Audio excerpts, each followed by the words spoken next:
Good morning. It's good to see you all this morning. Glad you're here in the room, and those who are watching online, glad you're with us. We see you, and we're glad you're with us. It's been a big weekend for a lot of families and a lot of individuals with graduation. And if you had a high school graduation in your family, or if you had a college graduation or a graduate, I invite you to stand at this time. All right, we're going to celebrate that.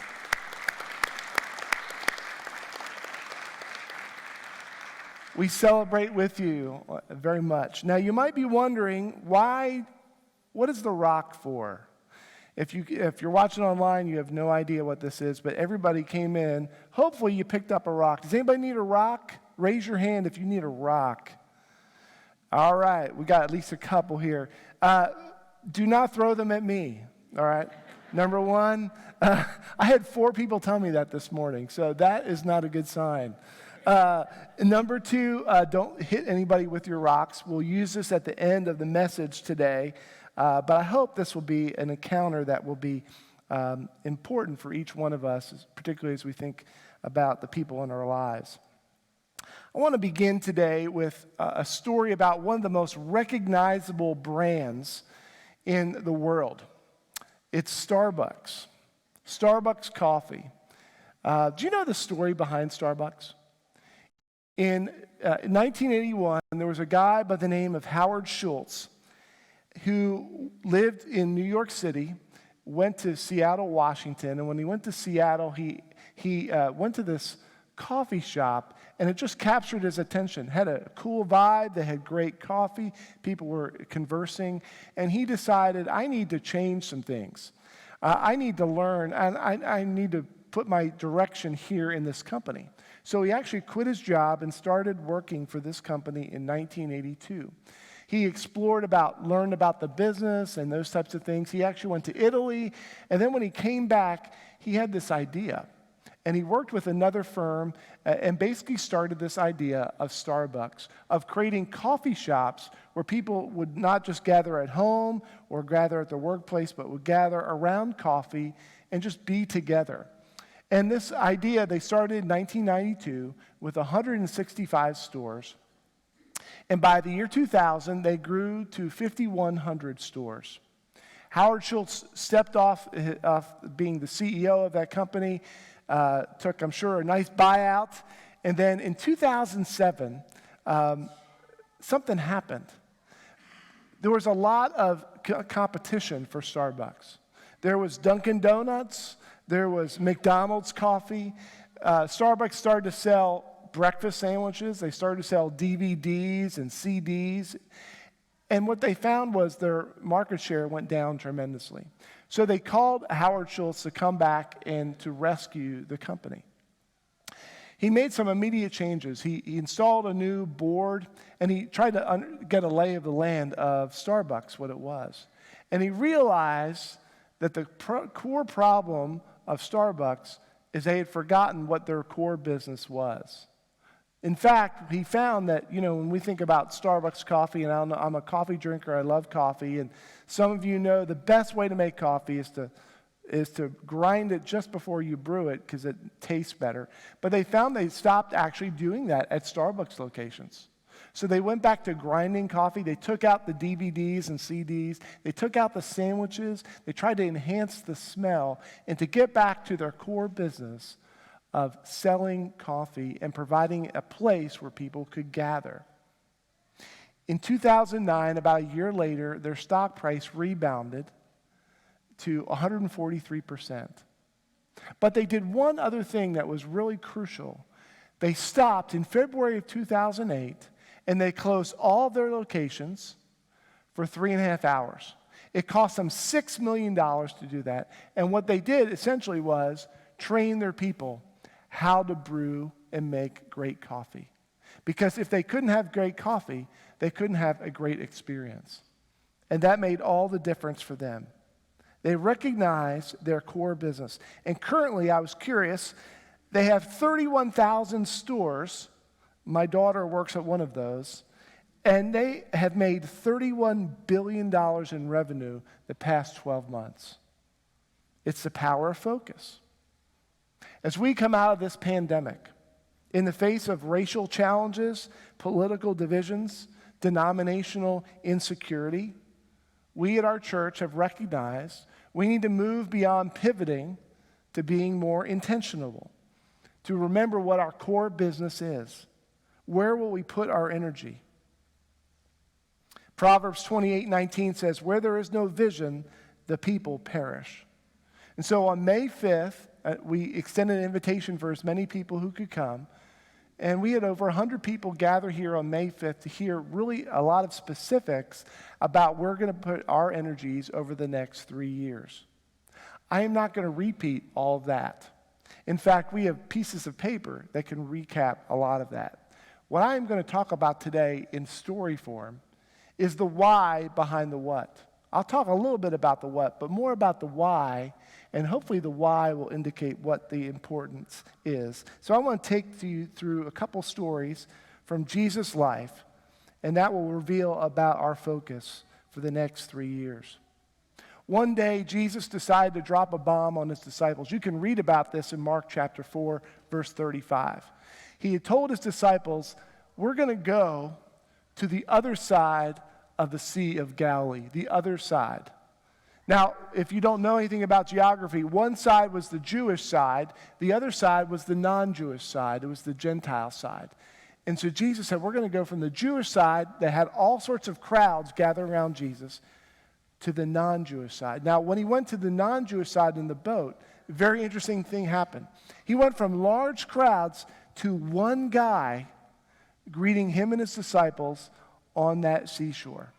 And worse yet, this man was demon-possessed, fully demon-possessed. In fact, in this account, if you read it, when this man who comes out, who literally cuts his body, who's not wearing very many clothes, is kind of a raving lunatic, he comes to Jesus and he bows at his feet and he says, what do you want with us, Jesus?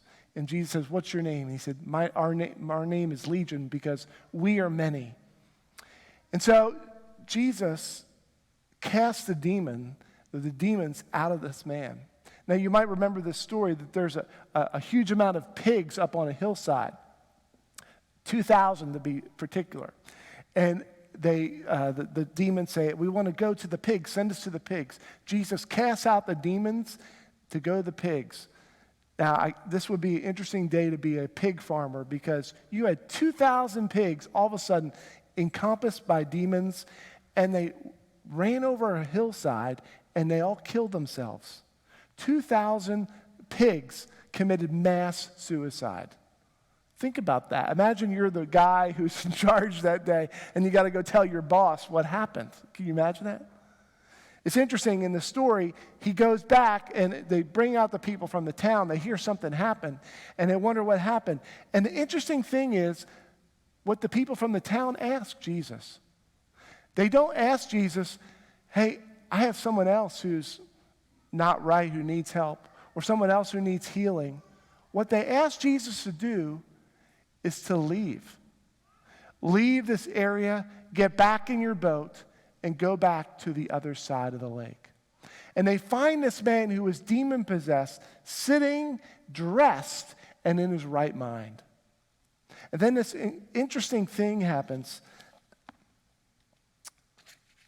It's Mark chapter 5 and verse 18. It says, as Jesus was getting into the boat, the man who had been demon-possessed begged to go with him.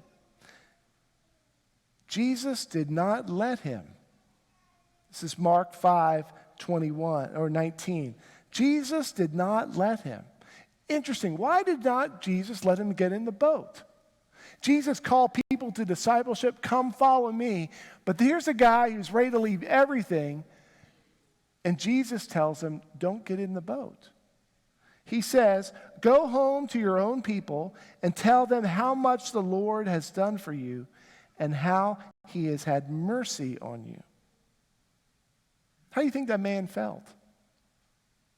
If it was me, I would be brokenhearted. I have nothing here. Let me go with you. You changed my life. But Jesus tells him to stay.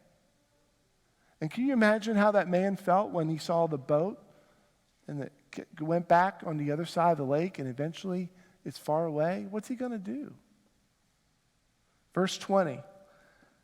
So when the man went away and began to tell in the Decapolis how much Jesus had done for him, and all the people were amazed. In other words, Jesus went to this man who we don't even know his name, went to all these areas around him that were Gentile in nature and shared how Jesus had changed his life. Now, this amazing thing I want you to imagine. So Jesus goes back on the other side. There's all kinds of people around him. He teaches, he heals. A few chapters later, he goes back to that same area, the Decapolis. And this is what happens. Notice what happens. This is chapter 7, verse 30. Then Jesus left the vicinity of Tyre and went through Sidon down to the Sea of Galilee and into the region of the Decapolis. There some people brought to him a man who was deaf and could hardly talk, and they begged Jesus to place his hand on them. Remember, when Jesus went over the first time, nobody greeted him. Now he goes back, he is recognized, and they bring these people, which we don't know who their names are, bring another person who needs healing. What happened? Simply this man, the demon-possessed man who we don't know his name, shared his story. Jesus transformed my life. You need to have him transform yours. And that's what happened. Incredible. Incredible. Here's another account that you might be familiar with. It's actually in John chapter 4. We know this as the Jesus with the Samaritan woman. You might remember this story where Jesus is going through this area, and he had to go through Samaria. And he encounters this woman around a well. And around noon, he gathers around there, sends his disciples to go back, go get some food for us at noon, and he encounters this woman. And this woman wanted to avoid people, and that's why she came at noon. And Jesus did something culturally inappropriate. He asked her for a drink of water. And the woman reminded Jesus, you don't talk to people like me. You're Jewish, I'm non-Jewish, I'm a Samaritan. And Jesus said, if you knew who was asking you for water, you would have asked him for living water. She doesn't understand what this stuff means. And they get into this conversation, and this woman, Jesus says, go back and bring your husband here. And this woman says, I don't have a husband. And Jesus says, you have had 5 husbands, right? And the man that you are with now is not your husband. And Jesus gets too close to her. And so she tries to pitch a theological discussion. She says, where are we supposed to worship? Are we supposed to worship in Jerusalem or on this mountain? And Jesus said, what God is really looking for are people to worship him in spirit and in truth. And she doesn't understand that. And she said, well, when the Messiah comes, he'll explain everything clearly. And then Jesus said, I am he. And then it's so interesting what happens next. Check out what happens next, verse 28. Then, leaving her water jar, the woman went back to the town and said to the people, come, see a man who told me everything I ever did. Could this be the Messiah? They came down out of the town and they made their way toward him. Very similar to the first story, right? But notice how people respond. In verse 39, it says, many of the Samaritans from that town believed in him because of the woman's testimony. He told them everything I ever did. So when the Samaritans came to him, they urged him, meaning Jesus, to stay with them, and he stayed 2 days. And because of his words, many more became believers. Now catch verse 42. They said to the woman, we no longer believe just because of what you have said. We have now heard for ourselves, and we know that this man really is the Savior of the world. They initially believed about this Jesus because of this woman's testimony, and that made all the difference, and then they believed for themselves. These 2 passages reveal a couple things really quickly. Jesus is always taking the initiative in people's lives. Jesus is taking the initiative in your life, whether you're aware of it or not. And Jesus is taking the initiative of everybody else in the world and the people that you love. And this man and this woman, although we do not know their name, their lives were transformed by Jesus, and they told others about their personal transformation, and it was available for them as well. These two stories kind of juxtaposition what is most important for us as we look ahead for the next 3 years. Starting in August, I'll show you a couple things here, a couple slides I want you to be able to catch. Members of our church leadership, which is our administrative council, we began meeting last August, and some of these names, this is our current list, some of them rolled off, and we had some new ones. We began meeting and thinking about where do we need to spend our energies in face of everything that we've encountered. We need to spend our energies more intentionally. Where should we do that? How do we listen to the Spirit of where God is calling us to go? And so we began this process about this, and we'll go to this next slide, is sort of the process of time.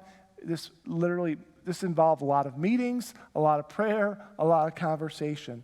And we landed on something about our vision, but I want to communicate, this was helpful for me, and I want to communicate this to us. The difference between vision, mission, and strategy. Vision simply is where are we headed. Mission is why we exist. And strategy is how do we get there. And so when we spent literally months after this consultation and talking and praying to narrow it down to the least amount of words, what is our core business? Like Starbucks had coffee, what is ours? We nailed it down to 6 words. And this is where the next 3 years we're going to spend our time. Helping people find and follow Jesus. Helping people find and follow Jesus. So what does that actually mean? Let me read to you some of these things. Our objective as a church is to help people regardless of their spiritual background, and people are all different backgrounds, to experience a life-changing encounter with Jesus. We believe that life change happens through relationship with Jesus, and therefore the gospel is the centerpiece of our mission to reach people. We will find people through our personal relationships. We will engage in mission across the street and around the world to help people find Jesus. You are here most likely because somebody found you or invited you to church or told you the stories of Jesus. That's how you came. But we also don't want just people to be found. We want us to follow, to be a community that follows Jesus. And we defined it this way. You'll see it here. We will help people grow in their faith journey by providing relational environments with intentional discipleship. We will provide resources for engaging in a growing daily personal walk with Christ. Our desire is to see people inviting their family, their friends, and their neighbors to follow them as they follow Jesus. I think I said this maybe a couple of weeks ago. It's one thing to come to the altar and to pray to receive Christ. It's another thing to follow him wholeheartedly throughout your life. And that's what we're going to endeavor to help you live into. That is our vision for the next 3 years. Now, I want to talk about our mission because in our study of all of our Methodist heritage and whatnot, many of you who've been around at Central know we exist to connect, grow, serve, and give so that all may know God's love through Jesus Christ, right? I know you got that memorized. It just comes right off your tongue, I'm sure.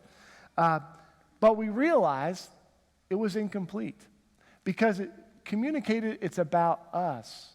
And we wanted to make more explicit that God calls us to go out. And so we looked at in the scripture that was read, Matthew chapter 28. Go, therefore, and make disciples of all nations. The original thing in the original language, the key verb there is make disciples. But the word go actually means, and as you are going. In other words, most of us are on the go from place to place. It's just about thinking differently as God brings people into your life, as you go about your business in your life. How can you be a witness for Christ? And so we added the word go to our mission. You'll see it here on the screen. We exist to connect, grow, serve, give, and go. And we just simply tried to make more explicit this idea that we are called to be a witness to faith in Christ. And if you join the church, just like Kyle and Jennifer did today, they made that same commitment. that I commit to be a witness for Christ, we want to make that commitment clear. Now, I know some of you have bumper stickers that say CGSG, so just mentally think there's another G there. That's the best way I can describe it. So what does that actually look like? And Audrey kind of revealed it. I want to read to you a statement here. What might Jesus do, or what might God do through Central over the next 3 years? And I want to read to you this document. 3 years from now, this is what it would look and feel like. We will be impacting 401 people each weekend with meaningful, spirited worship experiences. Our modern and traditional worship experiences will help people to connect with God and provide relevant biblical teaching that applies to everyday life. We'll be known for our hospitality and friendliness. Central will overflow with the sounds of laughter and expressions of love. Our building will be filled with young families and children, and our church will embrace and live out an invite culture that will impact our community. Our kids ministry will serve 81 kids every Sunday. We will create irresistible environments to help kids learn, have fun, and beg their parents to return. Our youth ministry Central students will grow to 41 students and be mentored by the wisdom and love of our congregation. 70% of our people will engage regularly in small groups for friendship and spiritual growth. 70% of our people will join with us in mission as we serve with passion, love, and commitment. And listen to this last one. Central will be known as a church that cares for its community and God's mission in the world. We will develop mission partnerships and give over $75,000 a year away to God's work locally and around the world. And we will use our campus to serve people in our community and to show the love of Jesus. So you see that summary there on the screen. You'll notice the ones, 401, 81, 41. Why are those numbers important? These are not about metrics that we just are trying to accomplish. It's about individual people, individual lives, your kids, your grandkids, your friends, your neighbors. Each person is valuable to God. And it's just not numbers that we're trying to accomplish. It's about individual people. And the last one I want to highlight, because I wanted to announce this. 2 weeks ago, we had our mission celebration, and we invited you to trust the Lord for what you want to give to mission. And if you were here, just to give a little context, we normally have been giving about $35,000 a year away beyond our church to mission. And our mission team took a step of faith to increase that to $45,000. Let's go back if you don't mind. Thanks. $45,000. We stepped out, or I should say you stepped out in faith. Blew us away. That you, 84 people, made faith promises of $88,625. That's amazing. To not benefit the church, but to bless the world so people could hear about Jesus. How generous is that? Now, if you're like me, some of you wrote a number, and I'm waiting for how that money's going to come into my bank account. We're trusting the Lord for that.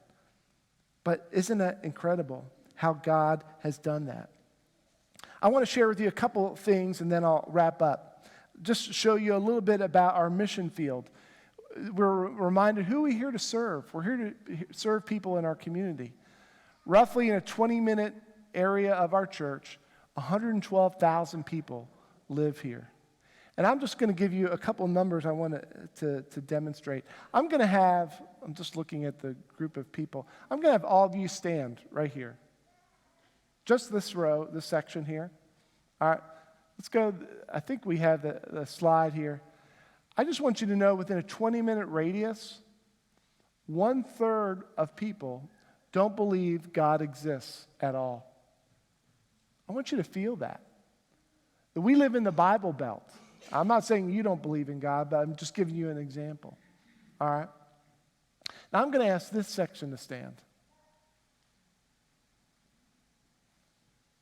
And I want you to look on the right of that. Roughly 50% of people in our area don't believe faith has any relevance to life. This is not really important, not worth spending our time on. That's a huge amount of people. That's a lot of people.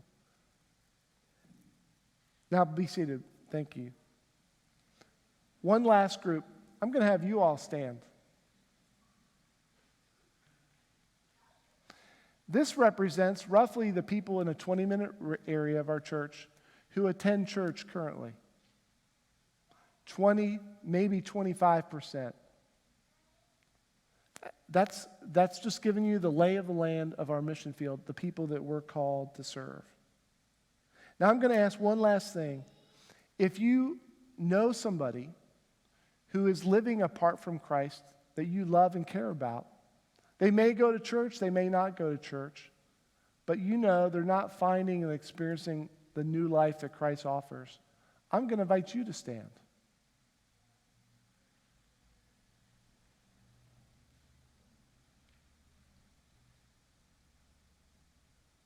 I want to make a point that our church is here for people to encounter Jesus Christ and to find him. Not to be numbers on a page, but to know Christ personally, to find their hope and their joy in him. Please be seated. How are we going to do that? This will get to your rock here. How are we going to do that? A couple ways we're going to do that. I want to emphasize, every Sunday morning is a great Sunday for you to encounter Jesus and for somebody else to encounter Jesus. Every Sunday, we design this worship service to be helpful for you to walk out of this church something for your faith. So we're going to try to make Sunday worship as good as we can, as Spirit-led as we can, to do what God calls us to do. Second thing is at the top there, how are we going to accomplish these goals? Is simply to allow us to be a witness for Christ. That you would invite somebody to come to church or to have a faith conversation. This is an area that I realized when I went through this process myself that I have to do a better job personally. It's weird having conversations of inviting people to come to my church because there's a great preacher I hear. I'd love you to come. But it makes a difference when you invite somebody. And a lot of times when you hear somebody say, I don't want to attend church, or I don't attend church, or maybe I'm going through a difficult time, invite somebody to come. Be open to what God wants to do in their life. I want to share with you one final picture and tell you a story. When I was in 10th grade, I went from the junior high to the high school. And I met some guys, and I want to show you their picture here. This is a rock band called Mirage. And there's 5 guys there. The guy in the center, his name was Mike. And another guy on the keyboards, his name was Jeff. I attended choir. I sang in the choir. And when I sang, I got to know these guys. And the bass player of the rock group dropped out. And so they invited me to play bass and sing. And I didn't know how to play bass. I could sing just a little bit. But I joined the band and I learned. They just invited me in. That guy, Mike, the one in the center, the drummer, he invited me to one other thing. That in the spring of that year, he invited me to this group called Young Life. And it was there at that Young Life, and I went to camp, that I heard about Jesus and made a decision to follow Christ. All because somebody invited me. Fast forward 2 years later, when I was a senior, I remember talking to my Young Life leader, his name was John, and he challenged me because I was a pretty shy kid. I didn't like talking to a lot of people. I wasn't a popular kid or any of those types of things. He challenged me to find somebody that I connected with and invite them to come. I connected with a new kid in the choir. His name was Matt. And Matt, I invited him to come, took a risk of him saying no. He came. He actually came to camp that summer, and he made a decision to follow Christ. All because I took a risk and invited him. I wouldn't be here if that guy in the center didn't invite me to come. Most likely you wouldn't be here if somebody in your life didn't invite you to come to church or to consider the claims of Christ.